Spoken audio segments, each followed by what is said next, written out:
오늘 환영하고 사랑하고 축복합니다. 네. 또 우리 유치부실에서 교육관에서 예배에 동참해 주신 여러분도 환영하고 사랑하고 축복합니다. 반주자가 이렇게 찬양을 도울 때 이렇게 얼마나 은혜롭습니까? 오늘 느껴지죠? 왜냐하면 반복해서 할 수도 있고 1절만 할 수도 있고 이 반주자가 잠을 이길 수 있게끔 우리가 토요일 저녁이면 통성으로 각자 집에서 기도하기를 축복합니다. 반주자가 있어야 돼요. 그래야 더 은혜로운 찬송이 되기 때문에 우리가 금요일 날은 빠짐없이 반주자여 잠에서 깨어나라. 그러고 우리가 토요일 날 저녁에는 기도해 주시면 감사하겠습니다. 오늘 아주 은혜로운 찬송 인도해 주신 우리 권사님과 우리 찬양부에게 감사를 드립니다. 오늘 저는 십자가 언약 5번째로 예수님의 승기라는 제목으로 하나님의 말씀을 선포하겠습니다. 예수님의 승기. 우리가 저번째는 비하에 대해서 배웠고, 승기는 비하는 낮아지심, 예수님의 승기는 높아지심이에요. 여러분, 제가 누구 설교를 비판하려고 하는 것이 아니라 저는 여러분을 양육시킬 의무가 있기 때문에 여러분 여러 가지 설교를 들으셔도 되는데, 자, 설교를 들을 때 그게 참 복음인지 아닌지를 우리가 이제는 구별해서 들어야 된다는 거죠. 그러면은 반드시 복음에는 2가지의 내용이 들어가 있어야 된다. 누누이 말씀을 드렸습니다. 첫째는 뭐냐? 예수님이 누구이신가? 그 복음을 통해서는 예수님이 누구인가? 여러분, 창세기부터 요한계시록까지 기독교는 다 예수님에 관한 이야기니까 예수님이 누구이신가가 선포돼야 되고, 두 번째는 뭐냐? 예수님이 하신 일이 무엇인가? 여러분 보세요. 우리가 저번 주는 예수님이 우리를 위해 낮아지셨다. 오늘은요, 예수님이 우리 때문에 높아지셨다. 그래서 예수님이 하신 일이 증거가 돼야 그걸 복음이라 그런다는 거예요. 여러분, 요즘에 설교는 마치 수필 같아요.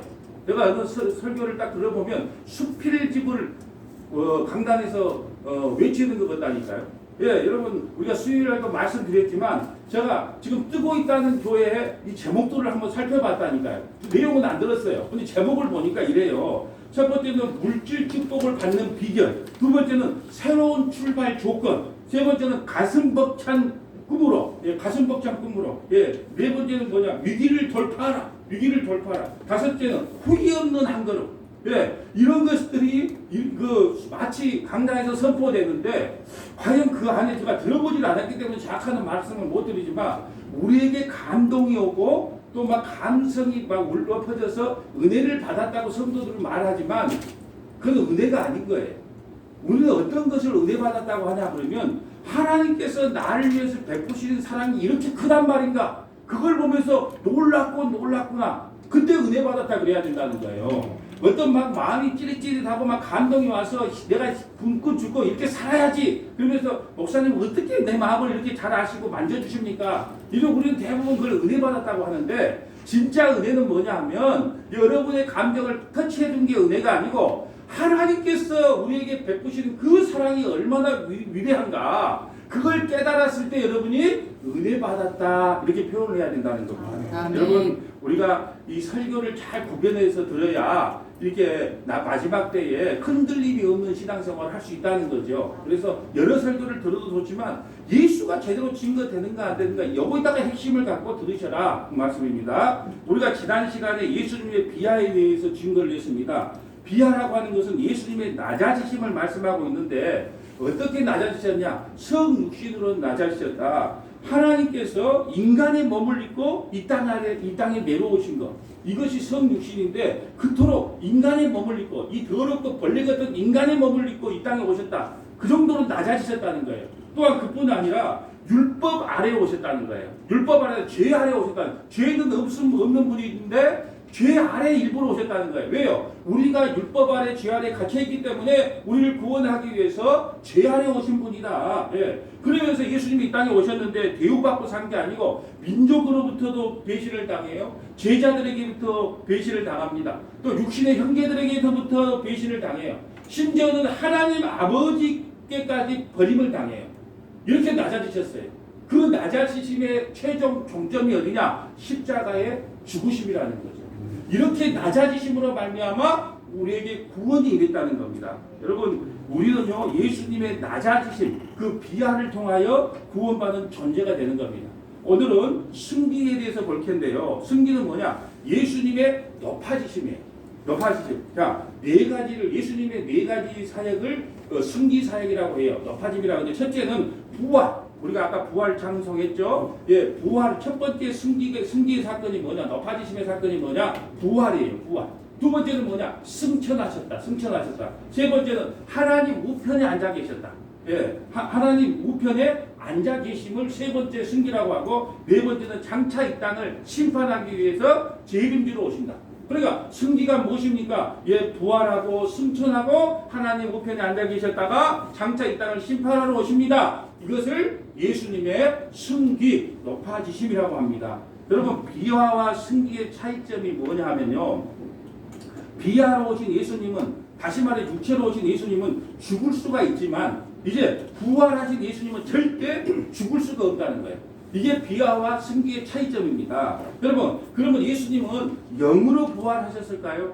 우리가 신앙생활 할 때 아주 유능한 목사님의 말씀이 옳다고 생각하면 안 돼요. 여러분, TV에 나온 목사 말이 옳다고 생각하면 안 돼요. 여러분, 똑똑하고 잘나서 나온 게 아니고 교회에서 돈 주니까 교회에서 돈을 주고 설교를 하는 겁니다. 돈을 받고 설교한 거 아니에요. TV에 나오는 목사님들이 돈 받고 설교한 게 아니고 돈 주고 설교를 해요. 여러분도 돈 대줘보세요. 그럼 저 가서 그 CTS나 CBS가 방송 가서 설교를 할 테니까. 근데 우리 교회에 재정이 없어. 네, 그거 주고 나면, 주고 나면 운영이 안 돼.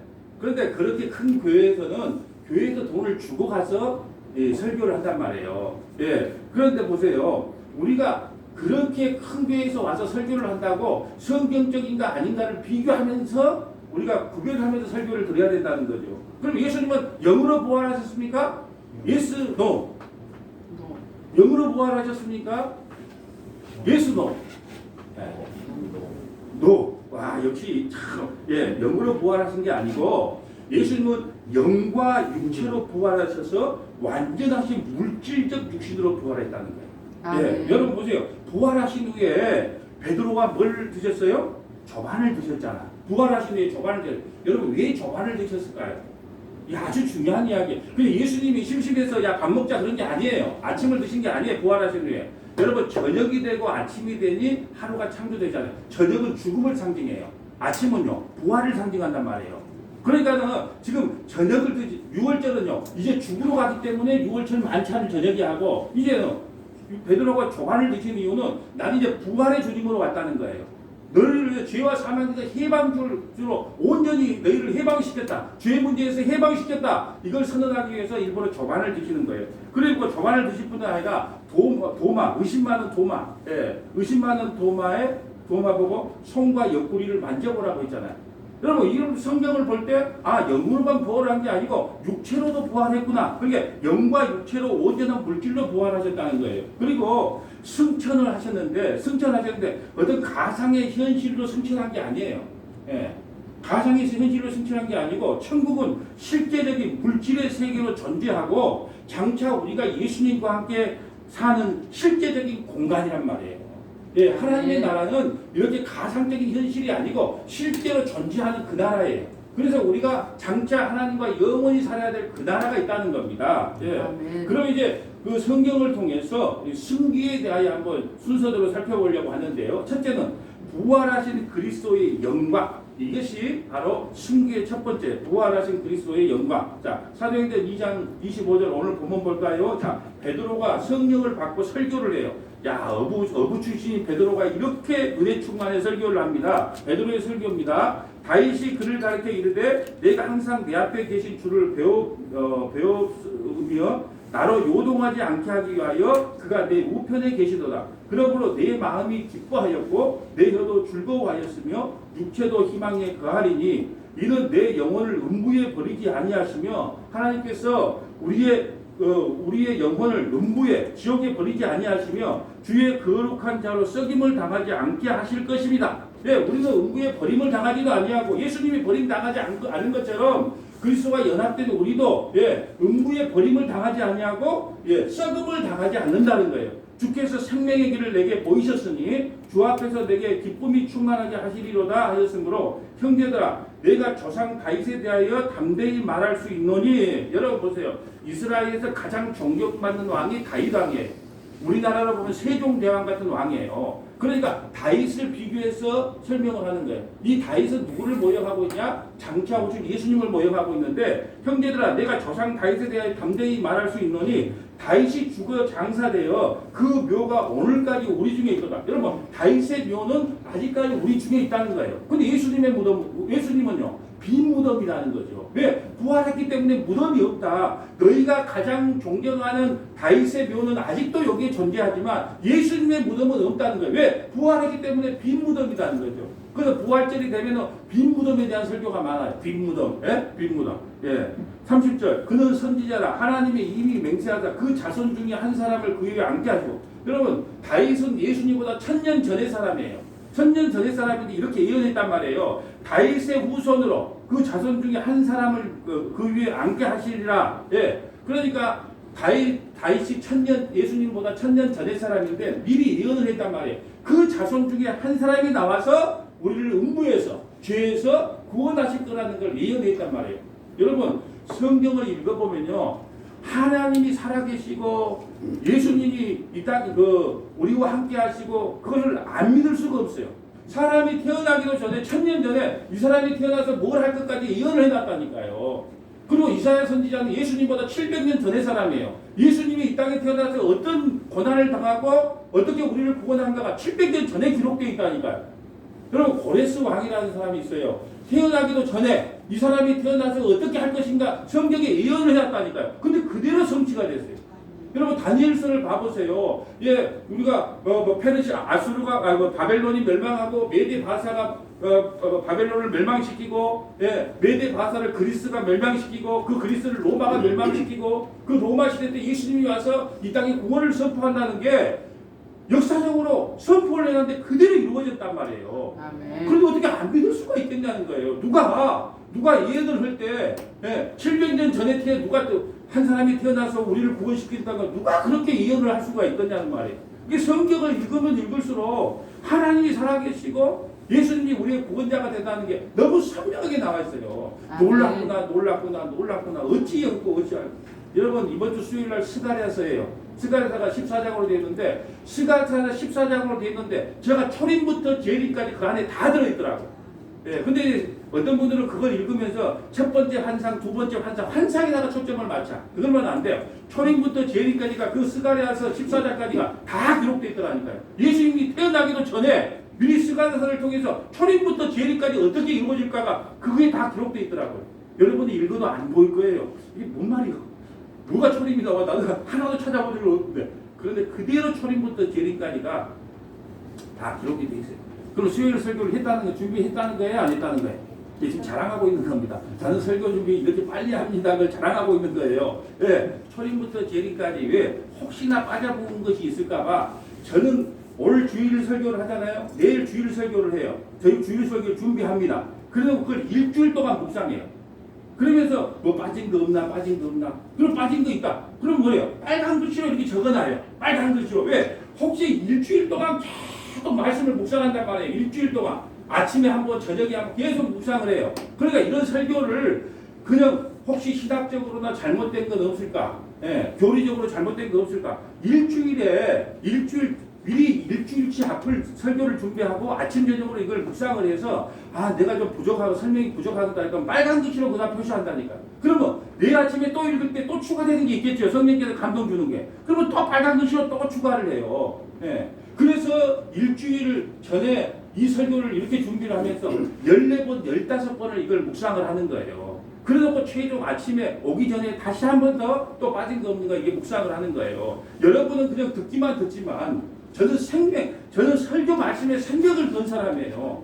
그래서 제가 내 이름으로 이름까지 지었다. 그 자작시를 여러분 들어보셨는가 모르겠어요. 예? 오직 설교에 목숨을 걸었기 때문에, 예, 목사는 왜 세웠냐? 예, 신방 가고 뭐 기도해주고, 예, 그것도 중요하지만 그건 다 부록이야, 부록. 전과를 하나 샀는데 전과가 중요한 거지 뒤에 부록 지도 나오고 이런 것이 중요한 건 아니잖아요. 그러니까 이 생명의 말씀을 전하는데 저는 사실 여기에 목숨을 걸었기 때문에 그냥 전하는 게 아니고 정말로 한 일주일 동안 계속 말씀을 묵상해서 전합니다. 그러니까 여러분은 할 일은 뭐냐? 이걸 첫 번째 이해가 안 되면 여러분 거짓말하고 하지 말고 삽시다. 그러면 설교 들을 필요 없어요. 다 알아먹으니까. 근데 이 승기라는 말이 뭔 말이요? 승기가 뭐예요? 모르기 때문에 한 번 듣지 말고 두 번 듣고 세 번 듣고 우리 권사님처럼 병권사님처럼 한 번 듣고 두 번 듣고 외워버린다니까요. 심지어는 누가 나왔는지 안 나왔는지 다 알더라고. 예, 예. 참, 그 정도는 돼야 돼요. 누가 참석을 했구나 안 했구나 그 정도로 이 설교를 갖다가 완전히 다 이게 마스터를 했더라고요. 그러니까 한 번 들어갖고 안 되면 몇 번을 반복해서 들으라는 거죠.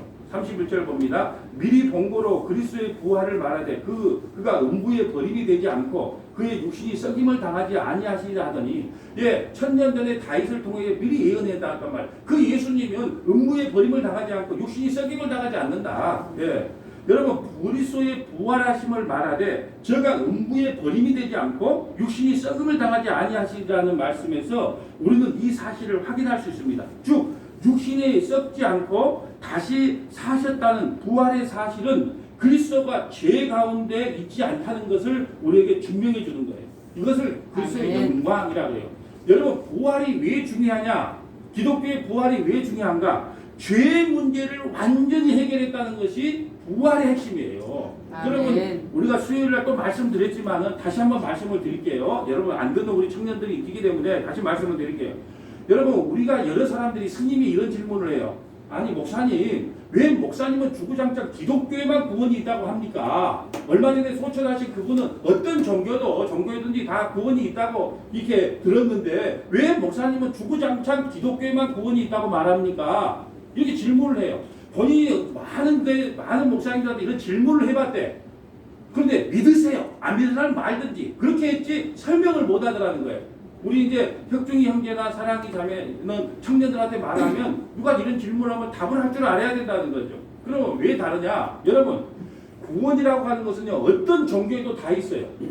여러분 보세요. 불교 봐보세요. 불교 극락을 가고 우리는요 천국을 가고 모든 종교에는 구원이 다 있습니다. 그러니까 우리 기독교에서 말하는 것은 이 땅에서 천국으로 옮겨지는 구원을 말하는 게 아니에요. 왜요? 그런 구원은 어느 종교에나 다 했기 때문에 기독교에서 말하는 구원은 우리 타 종교나 이런 종교에서는 구원을 뭐라고 말하냐? 이 땅에 이 험악한 세상에서 좋은 나라로 옮겨지는 걸 구원이라고 그런단 말이에요. 그렇게 기독교의 성도들도 그렇게 알고 있어요. 그 힘든 세상 천국이나 가지 뭐 이렇게 알고 있단 말이에요. 아니다. 우리 기독교의 구원은 뭐냐? 죄에서부터 구원이란 말이에요. 죄에서부터. 그래서 예수님이 이 땅에 오신 이유가 뭐예요?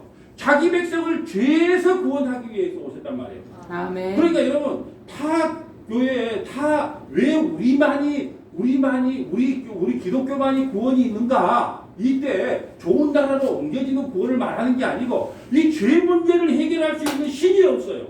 만약에 죄 문제에 대해서 누가 죄 문제를 다뤄서 내 죄 문제를 해결해 준다는 신이 있으면 나는 개종한다 그랬다니까요. 그런데 어떤 신도 죄 문제를 해결해 줄 신이 없단 말이에요. 이것이 타 종교와 기독교의 차이점이란 말이죠. 예, 이것이 예수님께서 이걸 설명해 주기 위해서 부활을 하신 거예요. 부활을 하셨다는 거예요. 부활이 왜 기쁘고 즐거운 소식이에요? 너희 죄 문제가 다 해결됐다. 그 저반을 드신 사건이에요. 아멘. 9절에 봅니다. 영혼과 육체를 가진 완전한 인간으로 부활하셨습니다. 자, 성경을 보면 부활하실 때 영혼만 부활한 게 아니고 영혼과 육체를 가진 완전한 인간으로 부활하셨다. 자, 누가복음 24장 부활 후에 엠마오로 가는 제자들과 지금 나누는 대화예요. 부활 후 엠마오로 가는 제자들과 나누는 누가복음 24장 30절. 그들과 함께 음식 잤었을 때 떡을 가지고 축사하고 떼어 그들에게 주시니. 보세요. 영은 먹을 필요가 없잖아요. 그 영혼과 육체가 함께 부활했다는 것을 지금 설명하고 있는 거예요. 떡을 드셨단 말이에요. 그들이 눈이 밝아져 그인 줄 알아보더니 예수는 그들에게 보이지 아니하시는지라. 그들이 서로 말하되 길에서 우리에게 말씀하시고 우리에게 성경을 풀어주실 때에 우리 속에 마음이 뜨겁지 아니하더냐 하고 여러분 곧 그때에 일어나 예루살렘으로 돌아가 보니 11 제자와 그들과 함께한 자들이 모여있고 말하기를 주께서 과연 살아나시고 시몬에게 보이셨다 하는지라. 두 사람이 길에서 된 일과 예수께서 떡을 떼심으로 자기들에게 알리신 것을 말하더라. 예, 그러면서 36절에 11 제자에게 나타나는데 이 말을 할 때 예수께서 친히 그들 가운데 서서 이르되 너희에게 평강이 있을지어다 하시니. 자, 영혼과 육체를 가졌는데 뭐가 틀리냐 하면 이렇게 벽을 통과하실 수 있단 말이에요.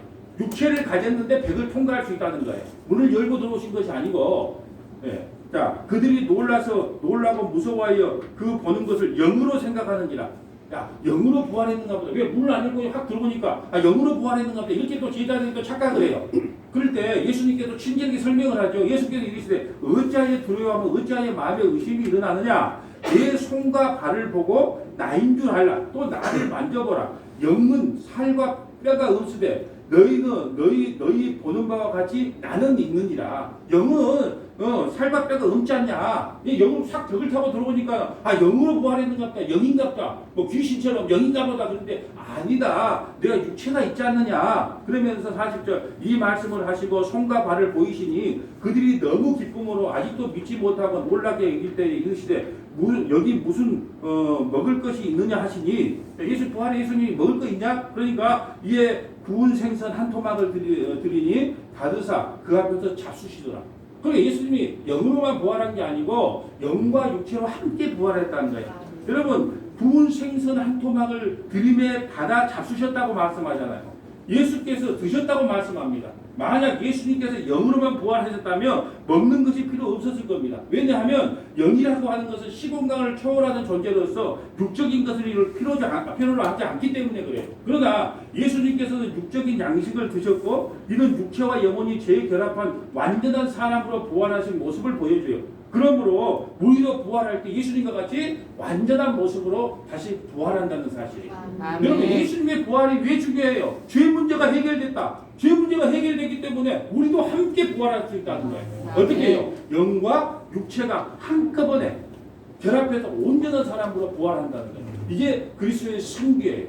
여러분 그리스도의 승기가 성도들의 승기이기 때문에 이 말씀을 배우는 겁니다. 셋째 봅니다. 우리의 모습 그대로 부활하신다는 거예요. 우리의 모습 그대로. 자 보세요. 자 다른 육체로 부활한 게 아니에요. 그렇지만 육체로 부활할 때는 병도 없고 고민도 없고 슬픔도 없고 육체의 가시도 없어요. 완전한 모습. 그래서 제가 하나님 앞에 하나님 우리가 부활하면 몇 세 정도는 부활할까요? 또 궁금하잖아요. 그래서 제가 이건 이제 성경에 안 나와 있는 말인데 제가 볼 때는 한 30살쯤에 부활할 것 같아요. 왜 그럴까요? 예수님도 30세에 공생애를 시작하셨고, 그리고 그 모세와 엘리야다 보니까 완벽한 몸으로 변화사에서 변화된 걸 보면 여러분 30대의 모습으로 부활하지 않느냐. 그 성경이 안 나와 있었기 때문에 제가 예상만 하는 거예요. 하여튼 간에 부활할 때는 남의 몸으로 부활한 게 아니고 내 육체를 가지고 부활하는 거예요. 그러면 어떤 사람들이 그래요. 아니 목사님 물에 빠져 죽어가서 시체도 못 찾는 사람이 있고 화장터에 다 태워보는데 어떻게 육체가 됩니까? 여러분 예수님은 하나님은요 무에서 유를 창조했어요. 아무것도 없는 무에서 유를 창조하신 분이 그까지 가루 됐다고 물고기 밥이 됐다고 공중 폭발했다고 그 부활 못 시킬까요? 그건 하나님의 능력을 모르는 거예요. 여러분 어떤 분들은 요즘 자유주의 신학자들이 그래요. 믿을 것만 믿어. 성경에 못 믿는 것은 안 믿는데 무리를 걸었다? 아이고 그건 뭐 신을 갖다가 표현하기 위해서 그렇지 어떻게 무리를 걸어. 여러분 바다를 창조하신 분이 예수님이라니까요. 바람을 창조하신 분이 예수님이로 멈추라 그러면 멈추는 거예요. 여러분 자동차를 갖다가 설계한 양반이 브레이크가 저거 띠릭 소리가 나면 야 이거 브레이크가 이거 그 오일이 다 됐는가 보다 금방 알아볼 수 있잖아요. 왜요? 설계한 자가 어떻게 자동차에 대해서 모르겠냐는 거예요. 그런데 요즘 자유주의 신학자들은 뭐냐면 성경에 믿을 수 있는 것만 믿는다는 거예요. 그러니까 지옥 갈 복음을 전하는 거예요. 지옥 갈 복음을. 자 우리 모습 그대로 부활한다. 저 보세요. 요한복음 20장 25절.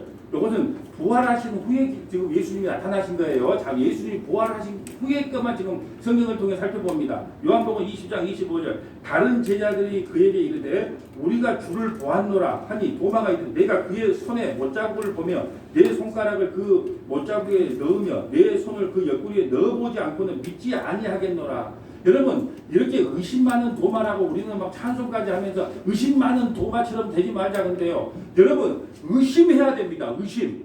제발 좀 의심하세요. 한번 생각을 해보세요. 아니 보이지 않는 하나님 나라를 믿고 있는 우리가 어떻게 의심을 안고 간다는 말이에요. 마치 의심한 것처럼 목사님한테 질문하고 하나님이 살아 계신 거 제가 모르겠다 이렇게 말을 하면 그 사람은 마치 믿음 없는 사람처럼 취급을 하는데 아주 잘못된 거예요. 아니 생각을 해보세요. 보이지 않는 하나님의 나라를 우리가 믿고 살아간단 말이에요. 근데 어떻게 의심이 안 들 수 있겠어요? 때로는 의심이 들었다가 목사님 말씀을 들으니까 또 의심이 또 해소되네? 또 의심이 들었다가 또 설교를 들으니까 또 의심이 또 해결되고 이렇게 갈팡질팡 하면서 신앙생활을 하는 게 정답이에요. 아멘. 그런데 이놈의 교회에 오면은 예수님 안 계신가 봐. 눈에 보이지도 않고 그러면 믿음 없다고 생각을 해요. 아니에요. 도마처럼 나 직접 예수님의 손과 발을 보고 옆구리 봐야지 믿겠다. 그게 당연한 신앙이라니까요. 근데 이상하게 조금만 의심을 하면 믿음이 없는 대로 취급을 당해요. 천만의 말씀에 여러분 보이지 않는 세상을 믿고 살아가는 우리입니다.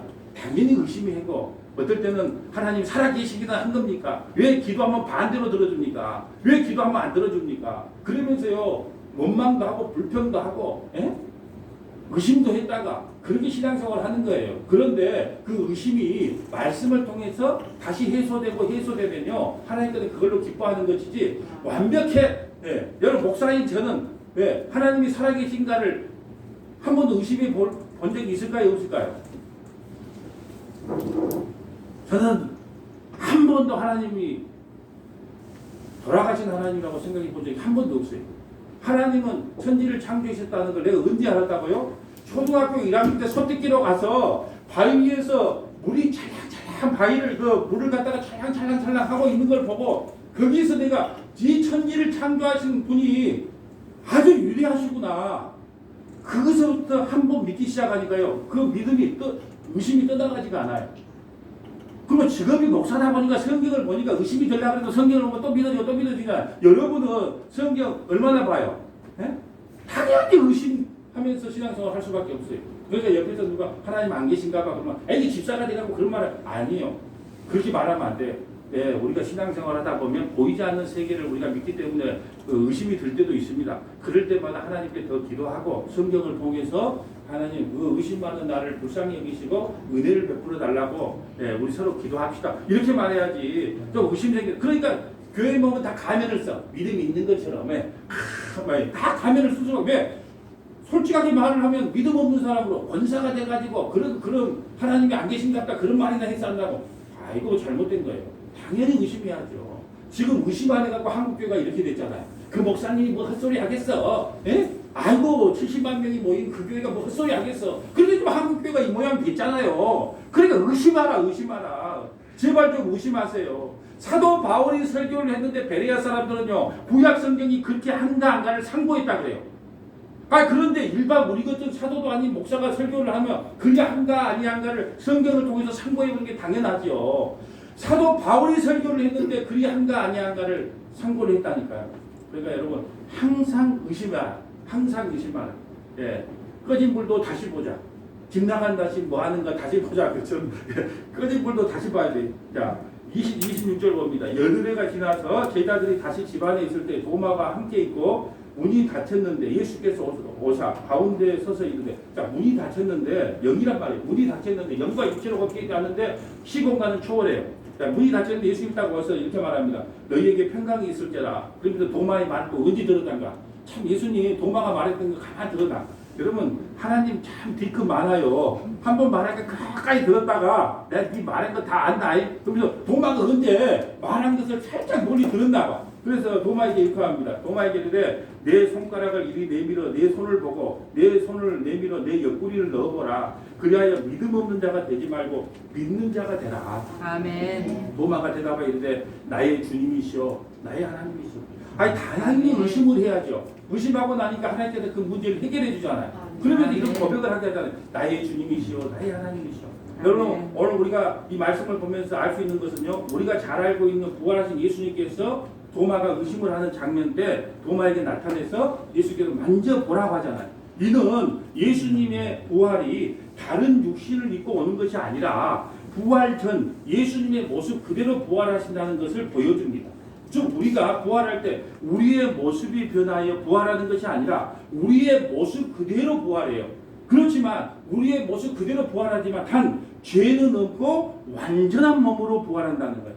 변화산에서 이 모세와 엘리야처럼 완전한 영혼과 육체로 부활한다는 거예요. 남의 몸을 입고 부활한 게 아니라는 지금 예수님의 부활을 통해서 우리가 그걸 깨달아야 된다는 거예요. 넷째, 부활 후 이 땅에 40일을 계시다가 많은 사람들이 보는 앞에서 승천을 하셨다. 여러분 승천이 바로 지금 승귀의 한 대목이기 때문에 이걸 배우는 겁니다. 사도행전 1장 3절 봅니다. 그가 고난받은 후에 또한 그들에게 확증한 많은 증거로 친히 살아계심을 나타내사 40일 동안 그들에게 보이시며 하나님 나라의 일을 말씀하시고 부활하셔가지고 40일 동안 제자들에게 약 한 500명의 이렇게 사람들에게 나타나서 보여줬단 말이에요. 한두 사람이 아니고 환상 본 게 아니에요. 예, 그래서 부활하신 그 천국 승천하신 후 10일 만에 그렇게 40 더하기 10, 50일 만에 우리에게 거쳐 성령을 보내주십니다. 그래서 보세요. 그 40일 동안 우리가 함께 계시다가 9절 이 말씀을 마치고 그들이 보는데요. 올려져 가시니 구름이 그를 가려 보이지 않게 하시더라. 자, 올라가신다. 하나님 나라로 승천하셨다는 거예요. 승천하셨다. 이 승천, 예, 이게 바로 승기예요. 승기. 예. 올라가실 때 제사들이 자세히 하늘을 쳐다보고 있는데 흰옷 입은 두 사람이 그들 곁에 서서 여러분 우리가요 우리 손철민 안수지사님이 다니시는 학원이라고 해야 되나 노인분들 많이 모여서 이렇게 예배드리는 자리에서 그랬대요. 주님이 언제 오신 줄 아냐고 이 강사가 물어봤대요. 주님 언제 오시냐. 예. 그래서 그나마 그날과 그 시기는 아무것도 모르고 우리 하나님만 아십니다. 그렇게 정답을 이야기했는데 그 강사의 답은 뭐였냐면 죽을 때 우리가 죽을 때 우리가 종말이다. 이런 식으로 이야기했는데 맞는 말이에요. 여러분 보세요. 예수님이 죽기 전에 우리가 먼저 죽으면 예수님 오시기 전에 우리가 먼저 죽으면 어떤 현상이 일어나냐? 천사가 와서 우리를 데리고 하나님 나라로 들어가요. 길 잃어버릴 염려가 없어요. 네. 그러니까 여러분 죽어서 염려하지 마세요. 천사가 와서 오늘 예수님을 이렇게 들어서 올라가는 것처럼 천사가 와서 여러분을 천국으로 인도하기 때문에 여러분 길 잃어버리면 어쩔까 생각하지 마세요. 그리고 또 이렇게 요즘은 좀비 영화, 귀신 영화를 할 때 꼭 터널을 만들어갖고 어떤 캄캄한 터널을 만들어갖고 그걸 또 등장하고 광명을 하게 여러분 그런 좀 헛소리 좀 믿지 마세요. 우리는 뭘 믿어야 된다고요? 돌아가시면 천사가 와서 오늘 예수님을 들어 올린 것처럼 우리를 갖다가 예수님 오시기 전에 먼저 우리가 먼저 죽게 되면 천사가 우리를 와서 데리고 가본단 말이에요. 길 잃어버릴 염려 없네. 그러니까 여러분 죽기만 하면 돼. 그냥 나머지까지 하나님께 다 맡기시고 죽으세요. 그냥 죽어. 왜 죽은 후에 걱정을 합니까? 그냥 예수님 천사가 와서 여러분 듣고 천국으로 손살까지 가버려서 이렇게 여러분을 인도하는데 뭘 걱정하냐는 거예요. 11절 이르되 갈릴리 사람들아 어찌하여 서서 하늘을 쳐다보느냐 너희 가운데서 하늘로 올려진 이 예수는 하늘로 가심을 본 그대로 오시리라 하였느니라. 여러분 승천은 예수 그리스도의 사역의 완성이라고 할 수 있습니다. 예수님의 공생의 시작을 세례로 하셨어요. 왜요? 왜 세례로 하셨을까요?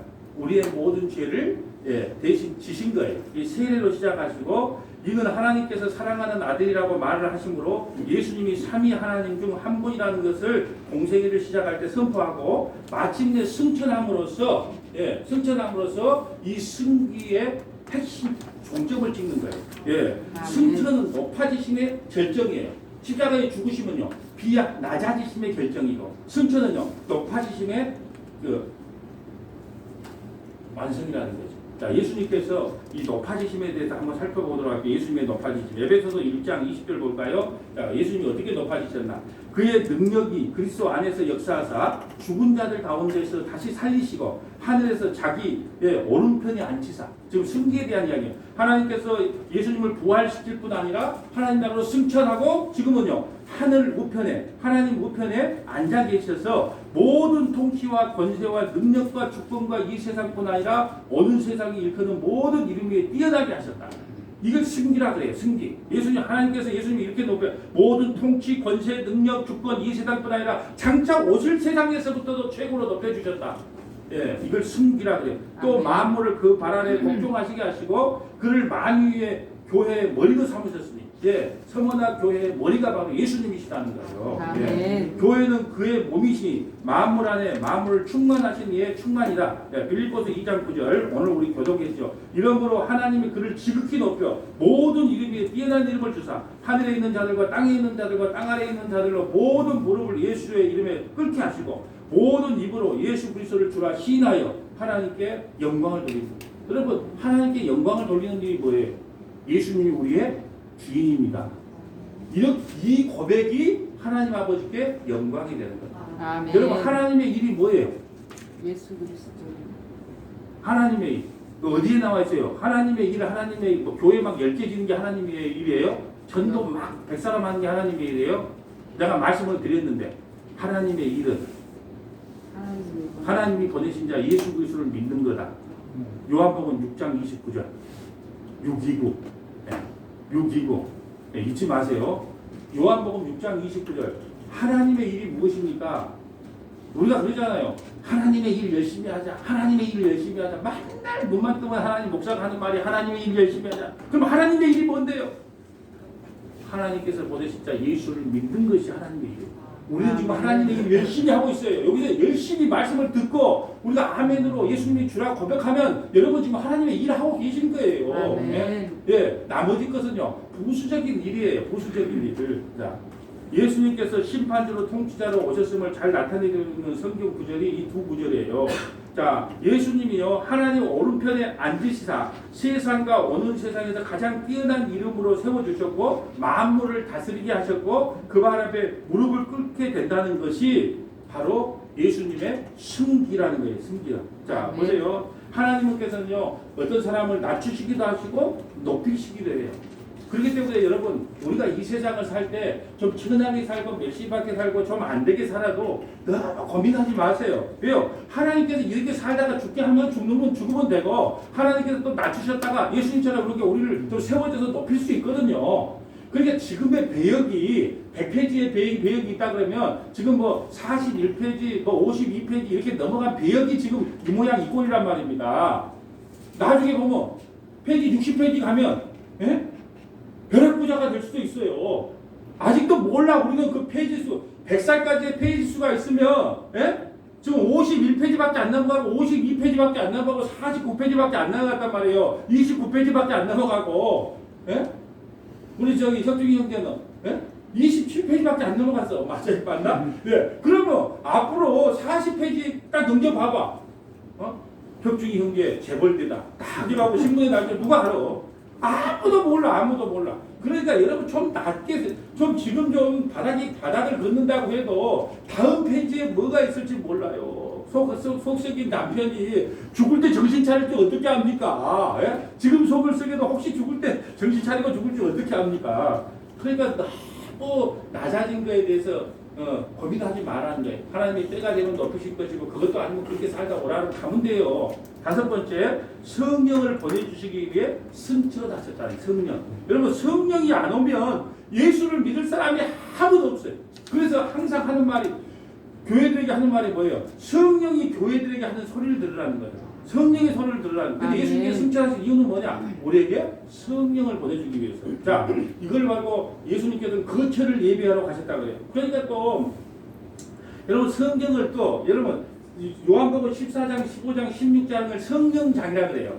요한복음 14, 15장, 16장 성령이 하신 일이 무엇인가를 여러분이 알려면 요한복음 14장, 15장, 16장을 알면 돼요. 그러니까 요한복음 14장에 거처를 예비하러 간다고 했으니까 사람들은 뭐라고 하냐면 야 우리가 살 집이 지금 여기 초라하니까 예수님 가서 천국에 건설업자 소장으로 우리 윤지사님처럼 지금 소장을 맡았는데 건설업자 소장처럼 야 너희들 전도 한 명 했구나. 야 이게 금교 올라간다. 그러면 금 올라가면 하나 딱 짓고 전도 하나 하면 교회 하나 또 지을 거 하면 또 거기다 금 또 두 개 올라오면 또 집 짓고 예수님을 집 지기는 이 현설 그 건설업체 이 소장으로 앉혀버렸단 말이에요. 한국교회가. 예수님 왜 갔냐? 거처를 예배로 갔다. 그 거처는 뭐냐? 황금 보석으로 되어 있다. 그렇게 조금만 참으세요. 황금 보석을 지금 거처를 예배하고 있습니다. 그러면 성경에 나오는 황금 보석, 요한계시록에 나오는요, 금, 음, 황금 보석 뭐 이런 건 전부 다 자기 백성을 이야기하는 거예요. 그 보석들은 하나님 나라를 이야기하는 거예요. 여러분이 보석이라니까요. 성도들이 보석이지. 하나님 나라가 황금 보석으로 되어 있다고 이게 새빨간 이 부흥사들이 와가지고 하나님 나라는 황금으로 되어 있습니다. 이 땅 끝 다 소용없습니다. 모두 통장 다 갖고 오세요. 집 하나 더 오세요. 그래서 교회를 지어야 됩니다. 성도들이 그리고 우리가 다 팔아서 하면 황금이 하나 올라가서 또 집을 지니까 여러분 모르니까. 여러분 성경에 나오는 황금, 금 이런 것은 12보석을 상징하는 거예요. 제사장들이 12보석을 여기다 메고 있잖아요. 그 보석이 요한계시록에 연결되는 거예요. 그 보석이 뭘 상징해요? 12지파를 상징한 12지파. 12지파는 뭐예요? 하나님 백성이잖아요. 그 성경이 다 그리 연결되는 겁니다. 하나님 나라는 좋을 겁니다. 하나님 나라는 황금 보석으로는 안 돼 있을지라도 좋은 나라는 맞아요. 그렇지만 그 성경 구절이 황금으로 되어 있다는 걸로 인용하면 안 돼요. 거처는 성령을 우리에게 보내주기 위해서 예수님 올라가셨다. 이게 거처예요. 아멘. 요한복음 14장 1절 봅니다. 너희는 마음에 근심하지 말라. 하나님을 믿으니 또 나를 믿어라. 내 아버지의 집에 거할 것이 많도다. 그렇지 않으면 너희에게 일렀으되 내가 너희를 위하여 거처를 예비하고. 또 이 거처, 그러니까 여기 거처가 중요한 거예요. 거처라는 게 천국에 가서 그 뭐 집지로 간다고 이렇게 생각하는데 거처는 뭐라고요? 성령이다. 한번 생각을 좀 해보세요. 성경을 문맥 따라 읽어야 되잖아요. 아니 요한복음 14, 15, 16장이 성령에 대해서 쭉 이야기하는데 또 갑자기 천국 이야기로 딱 바뀌면 안 되잖아요. 그게. 그래서 거처는 성령을 우리에게 보내주시오셨다. 3절 가서 너희를 위하여 거처를 예비하면 내가 다시 와서 너희를 내게로 영접하고. 그러니까 예수님께서 그리스도의 영으로 다시 와요. 성령으로 다시 온단 말이에요. 그리스도의 영으로. 예. 나 있는 곳에 너희도 있게 하리라. 고린도서 3장 16절 너희는 너희가 하나님의 성전인 것과 하나님의 성령이 너희 안에 계신 줄을 알지 못하느냐. 이게 거처예요. 또 고린도전서 6장 17절 주와 합하는 자는 한 영이다. 너희 몸은 너희가 하나님께로부터 받은 바 너희 가운데 계신 성령의 전인 줄 알지 못하느냐. 너희는 너희 자신의 것이 아니다. 예, 이 성령 받은 우리가 이제 하나님의 거처가 되는 겁니다. 예, 이 거처를 주기 위해서 예수님께서는 승천하셨다. 6번째, 지금도 만왕의 왕 만주의 주가 되시어 하나님 우편에서 우리를 위해 중보기도 해주시기 때문에 우리의 구원은 흔들림이 없다. 우리 오늘 권사님 멘트 하실 때 그러잖아요. 구원이 흔들리지 않는 것은 하나님 우편에 가서 예수님 죽으신 게 아니에요. 우리를 위해 성원교회를 위해 지금도 밤잠을 안 주면서 중보기도 하고 계세요. 네. 그렇기 때문에 우리의 구원은 떨어질 수가 없다는 거예요. 여러분 우리 인생 살다 보면 그렇잖아요. 내가 예수쟁이 맞아? 예수 믿는 거 맞아? 내가 목사 맞아? 내가 성도 맞아? 예, 낙심이 찾아온단 말이에요. 그럴 때 여러분은 여러분의 믿음을 기대하지 마세요. 우리가요 이게 참 또 잘 이해해서 들어야 되는데 여러분 우리가 예수 믿어서 구원받는 건 맞아요? 더 깊이 들어가면 뭐냐? 우리의 믿음으로 구원받는 게 아니고 예수님의 믿음으로 우리가 구원받아요. 아멘. 예. 이 조직신학에 나와 있는 건데 일반 사람들은 저는 이 조직신학이나 이 교리신학 같은 경우를 저는 아주 중요하게 생각을 해요. 그래서 그걸 차곡차곡 엄청나게 공부를 그 교리 쪽에 공부를 하겠어요. 뭐라고 되어 있냐? 너희들이 있는 믿음으로 구원받는 게 아니고 예수의 믿음으로 구원받는다고 되어 있어요. 아멘. 왜? 우리의 믿음은 늘 흔들려요. 그런데 예수님의 믿음은 흔들림이 없네? 그러니 예수의 믿음으로 구원받는다고 되어 있단 말이에요. 제가 그래 어떤 분들이 목사님은 성경 연구를 어떻게 하세요? 이렇게 물어봐요. 왜? 설교나 이런 것들을 보고 도대체 어떻게 성경 연구를 할까 물어보는데 자, 여기까지가 내 인생 살아가는 날이에요. 그러면 지금 여기까지가 어떻게 해야 예전에 우리 칼빈 신학을 했던 그 좋은 책들이 많아요. 웨스트민스터 신앙고백서도 그러고 옛날에 우리 개혁주의 신학자들이요 소요리 문답이나 웨스트민스터나 그게 다 만들어놨단 말이에요. 그걸 갖고 쭉 공부를 해요. 그럼 여기까지 왔어요. 그분들 걸 다 섭외를 머릿속에 넣고 공부를 해서 여기까지 왔어. 그러면 나는 어떻게 할까요? 이제 그걸 토대로 내가 연구를 하는 거예요. 그래갖고 내 것은 이렇게 마무리하고 끝. 그러면 어떤 또 후배들이 나타나가지고 야, 목사는 어떻게 했다더라. 그래 책을 보고 책을 내면 그까지 또 연구를 할 거란 말이에요. 저 끝까지. 그리고 나서 그분들은 또 추가돼서 사는 인생 동안 또 추가해 놓는 거예요. 근데 어떤 사람들은 나는 스스로 공부해야 되겠다. 아니 칼빈 책 그런 거 기독교 교리 그런 것도 안 봐. 스스로 연구한다고 성경. 안 돼요. 왜 그 사람들이 쎄 빠지게 연구해 놓은 걸 왜 참고를 안 해요? 쎄 빠지게 연구했단 말이에요. 그 사람들이 죽기 살기로 연구했단 말이에요. 잠도 안 자고. 그러면 그분들 걸 갖고 다 좋은 책을 봐야 됩니다. 개혁주의 좋은 책을 봐야지. 엉뚱한 또 책 어디 순복음의 어떤 책을 보고 또 요한 예술대 또 어디 저기 감리교 책을 보고 나서 아이 목사님 이러던데요. 그러면 안 돼. 장로교 교인들은 장로교 개혁주의 책을 올바른 걸 봐야 된단 말이에요. 여기까지 연구를 해요. 죽기 살기로 연구를 합니다. 그리고 나서 그걸 깨닫는 토대로 가지고 제가 성경에서 하나님께서 열어주신 그만큼의 내가 연구를 했어. 예. 그래서 그렇게 나는 딱 누가 물어보면 그래요. 그분들이 지금 70%까지 연구해놓은 걸 나는 부지런히 아침 저녁으로 연구를 한다. 그리고 나서 하나님께서 지금 이 시대에 나에게 깨우쳐주는 그만큼 나는 앞으로 나간다. 이렇게 이야기를 합니다. 여러분 하나님의 우편에 서서 우리를 위해 기도하신다. 보세요. 사도행전 7장 54절. 그들이 이 말을 듣고 마음에 찔려 그를 향하여 이를 갈거든 스데반이 성령 충만하여 하늘을 우러러 주목하여 하나님의 영광과 및 예수께서 하나님 우편에 서신 것을 보고 스데반이 돌에 맞아 죽어요. 예, 설교 한번 잘 했다가 돌에 맞아 죽어요. 예, 어떤 분이 그랬어요. 천주교와 기독교 비교할 때 너무 급진적으로 나가는 거 아닙니까? 개신교 목사가 그러면 개신교 성경의 교리에 비춰서 말을 해야지 그러면 말을 어떻게 아니할 수가 있겠느냐? 예, 이렇게 말해. 스테반도요. 예, 처음부터 끝까지요. 창세기부터 요한계시록까지 아브라함을 통해 설명을 하고 있어요. 그러니까 기아 듣기 싫다고 돌멩이 맞아요. 그런데 예수님께서 나타내서 망가지면 좋은데 그게 아니에요. 그냥 하나님 우편에서요 일어서셨어요. 내 종아 그러면서 그 스테반을 보고 일어섰다니까 하나님 우편에서. 예, 스테반이 죽을 때 36절 말하되 보라 하늘이 열리고 인자가 하나님 우편에 서신 것을 보노라는데 스테반이 죽을 때 하나님 우편에 일어나서 환영을 해준다는 거예요. 여러분 장차 우리도 하나님 나라에 가면요 하나님께서 이렇게 말씀하실 겁니다. 정권사야 수고했다. 수고했다. 다 안다. 그러면 두 팔로 안아주실 겁니다. 예, 박수쳐 고생했다. 예, 수고했다. 내 다 안다. 네 노력 다 안다. 예쓴 거 다 안다. 두 팔로 안아줄 것입니다. 여러분 그거 기대하고 신앙생활 하는 겁니다. 수고했다. 내 다 안다. 여러분 저는 이걸 할 때마다 그 영화가 또 영화를 또 안 쓸 수가 없네. 그 무슨 영화죠?